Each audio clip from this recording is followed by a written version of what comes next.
અત્યારે વાર તહેવાર ચાલી રહ્યા છે અને આજે હું ફરાળી દૂધ પાક બનાવવાની છું, એટલે હું તમને કેવી રીતે બનાવું છું એ બતાવું. આ 500 ગ્રામ દૂધ છે, દૂધ ગાળીને લીધેલું છે. પછી આમાં દૂધને ગરમ થાય ને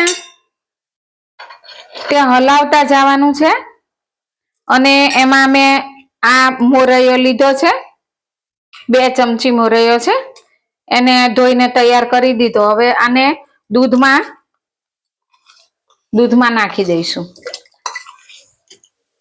દૂધ પાકને હલાવતા જવાનું છે ને, અંદર મોરૈયો નાખ્યો છે ને તો દૂધ ઉકળે ત્યાં સુધી અને મોરૈયો બફાય ને ત્યાં સુધી દૂધ સતત હલાવ્યા કરવાનું છે. અંદર બફાશે તો એનો સ્વાદ પણ દૂધમાં બેસી જશે અને દૂધ પાકની સુગંધ એ બહુ સરસ આવશે. મોરૈયો દૂધ જ્યારે ગરમ કરવા મૂકીને ત્યારે જ મોરૈયો નાખવાનો છે દૂધની સાથે વાસણમાં, એટલે મોરૈયો બફાશે ને એટલે દૂધમાં એની સુગંધ બેસી જશે. મોરૈયો અલગથી બાફીને દૂધમાં નથી નાખવાનો, દૂધની સાથે જ મોરૈયો નાખી દેવાનો છે. આ દૂધ ઉકળે અને અંદર મોરૈયો બફાય ને ત્યાં સુધીમાં એલચી તૈયાર કરી લઈએ વાટીને. આમાં એલચી નાખવાની છે પણ બહુ ઓછી નાખવાની છે, 2 જ દાણા નાખવાના છે. 2 એલચી ફોલી અને એના દાણા જ નાખવાના છે.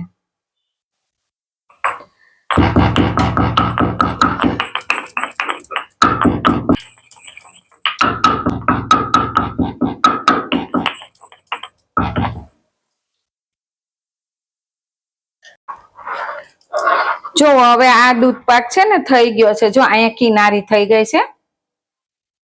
દૂધ ઉકળીને થોડુંક બળી જાય અને આવી કિનારી થઈ જાય ને એટલે ખ્યાલ આવી જાય કે આ દૂધ પાક થઈ ગયો છે ને. આનો કલર પણ ચેન્જ થઈ ગયો છે. જો દૂધ ઘાટું થઈ ગયું છે અને આની અંદર છે ને મોરૈયો પણ જો બફાઈ ગયો છે મસ્ત રીતે. મોરૈયો આવો થઈ જવો જોઈએ બફાઈને, દૂધની અંદર મિક્સ થઈ જવો જોઈએ. અને હવે આપણે આમાં ખાંડ નાખી દઈશું.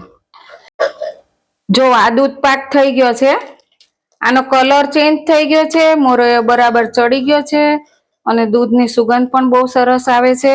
અને હવે આમાં દૂધની અંદર મોરૈયો બરાબર ચડી જાય પછી ખાંડ નાખવાની, બધું એક સાથે નાખવાનું નથી. હવે આમાં 4 ચમચી ખાંડ લીધી છે મેં. હવે આ ખાંડ નાખીને પણ આપણે થોડી વાર ઉકળવા દઈએ એટલે ખાંડ પીગળી અને દૂધ પાકમાં મિક્સ થઈ જાય મસ્ત રીતે. અને આ દૂધ પાક તમે છે ફરાળી દૂધ પાક છે, પણ ફરાળમાં તો તમે ખાઈ શકો, પણ આપણે ઘરે કંઈક પ્રસંગ હોય અને કોઈ ભાત ન ખાતા હોય તો એ માટે પણ આપણે આ મોરૈયાનો દૂધ પાક આવી રીતે બનાવીએ તો ખાઈ શકાય. અને પ્રસંગમાં પણ તમે આવો દૂધ પાક બનાવી શકો, બહુ જ સરસ લાગે છે. હવે આ દૂધ પાક થઈ ગયો છે અને હવે ગેસ બંધ કરી દઈએ અને આ જે એલચી વાટી હતી એ નાખી દઉં છું. મિક્સ કરી દઈએ. હવે આ ફરાળી દૂધ પાક આપણો તૈયાર થઈ ગયો છે. એલચી દૂધ પાકમાં જેમ બને એમ ઓછી નાખીને તો દૂધ પાક વધારે સારો લાગે. જો આ દૂધ પાક તૈયાર થઈ ગયો છે, જો કેટલો મસ્ત બન્યો છે, કલર ચેન્જ થઈ ગયો છે અને સુગંધ પણ બહુ સરસ આવે છે. તમે આ ફરાળી દૂધ પાકની સાથે રાજગરાની પૂરી અને બટેકાનું શાક એ તમે બનાવીને આખું ભાણું તૈયાર થઈ જાય ફરાળનું. હવે આ દૂધ પાક તૈયાર થઈ ગયો છે અને આ માટીનું વાસણ છે ને એટલે આમાં સાણસીનો ઉપયોગ નથી થતો. હવે આને બાઉલમાં લઈ લઈએ. આપણો દૂધ પાક તૈયાર. કેટલો સરસ બન્યો છે, જોતા જ ખાવાનું મન થઈ જાય. વાવ! ચેનલને સબસ્ક્રાઇબ કરજો, લાઈક કરજો અને વિડીયો શેર કરજો.